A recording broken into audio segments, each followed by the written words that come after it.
Hey guys, coming at you live from the Batcave.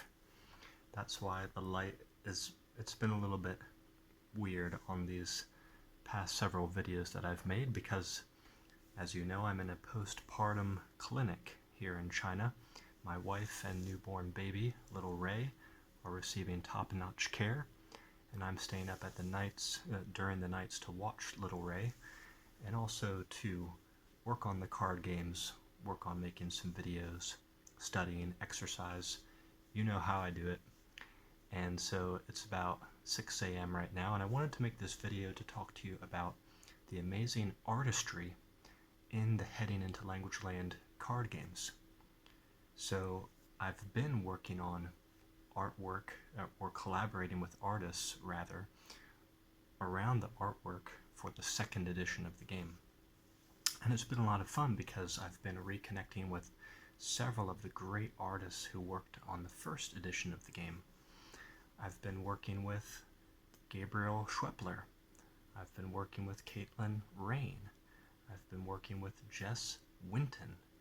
I've been working with Snailian. She likes to go by her artist name. I've been working with Sakuya's art. Again, she likes to use her artist's name. So I want to urge you to go back, look at those Heading into Language Land cards, the first edition. Look at them more closely. See who did which picture.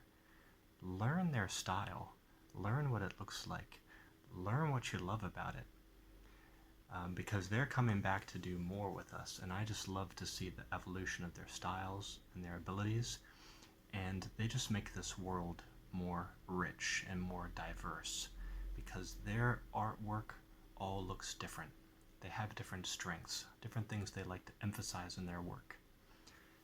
And one of the questions I've gotten in the recent year or two since AI really exploded and now people can generate their own artwork very quickly and very cheaply using AI is, people would say, well, Matt, why don't you just use AI? You can get artwork done much faster.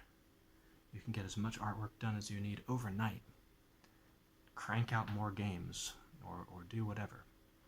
Because they know it takes a lot of time, money, and energy to get this real artwork done by real people. So they're trying to help me out. They want me to save time, energy, and money, so I see where they're coming from. But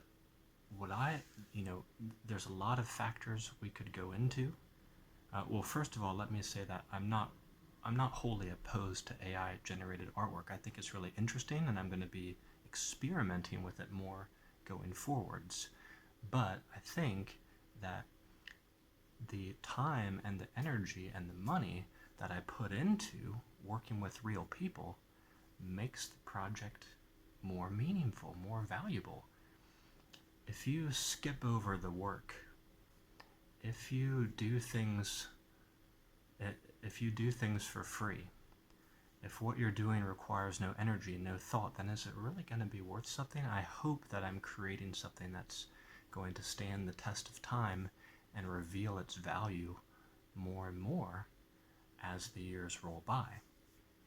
So when I think about the work that I've done with these artists, one of the things that I love to reflect on is how our friendships have grown. I've exchanged a lot of emails with them. I've learned about their lives and their aspirations. I've also had them on to do interviews on my channel so we can learn more about their craft, so you can see the hard work that goes into creating a single piece. You can go to the Heading into Language Land playlist. It's on the home page of my YouTube channel. Go through that playlist.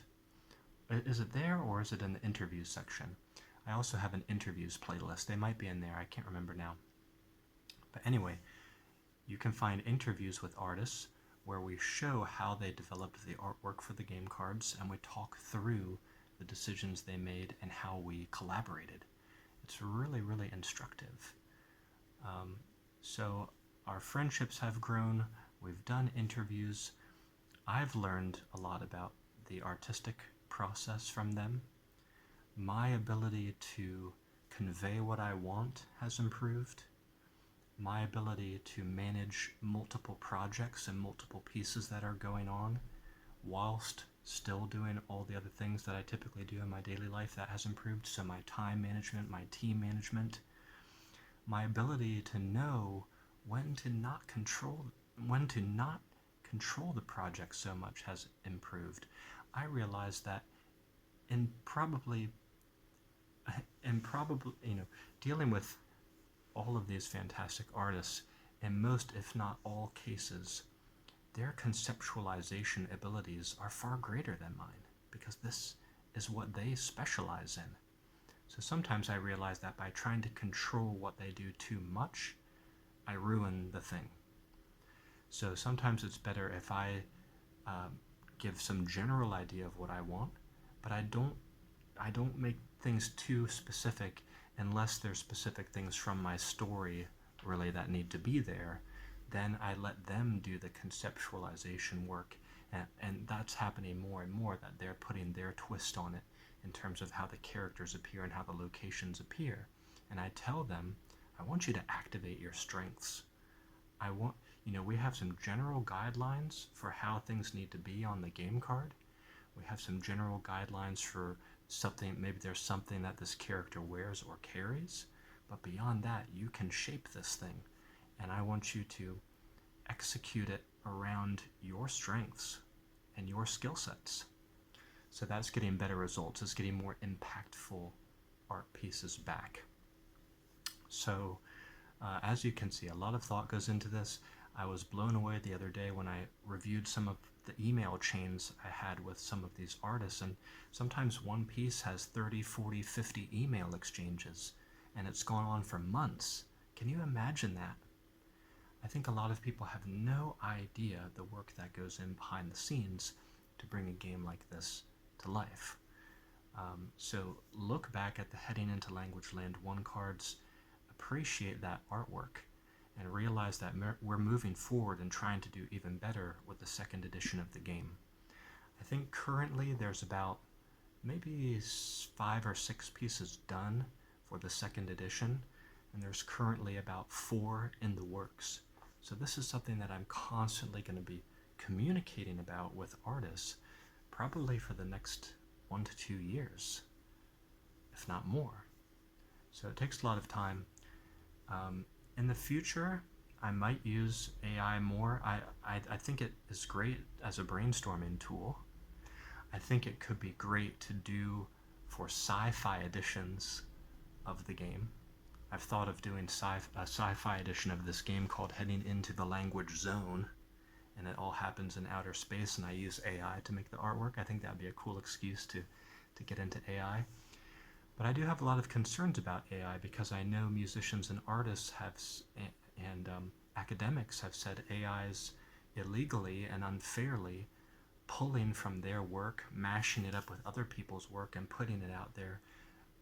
And nobody knows where this came from, but actually AI has stolen imagery, has stolen music, has stolen ideas, and put it out there as something, uniquely created or something novel when it's not.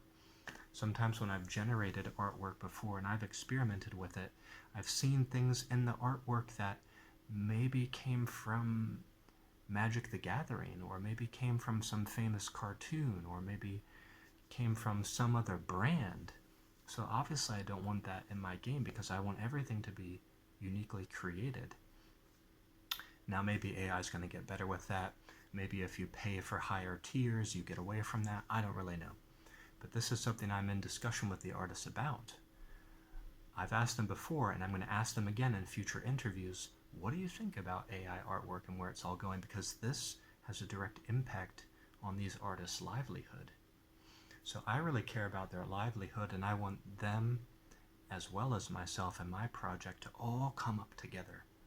I want to understand what we need to do to stay on top of the situation, to stay relevant, and to be better than AI. AI, if we look at it in a positive way, it's putting a challenge upon us.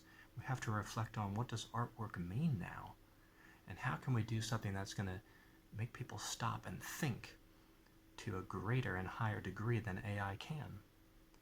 I don't know if it's possible, but I think it's worth a try. Thanks for watching this video today, and I'll see you back here next time.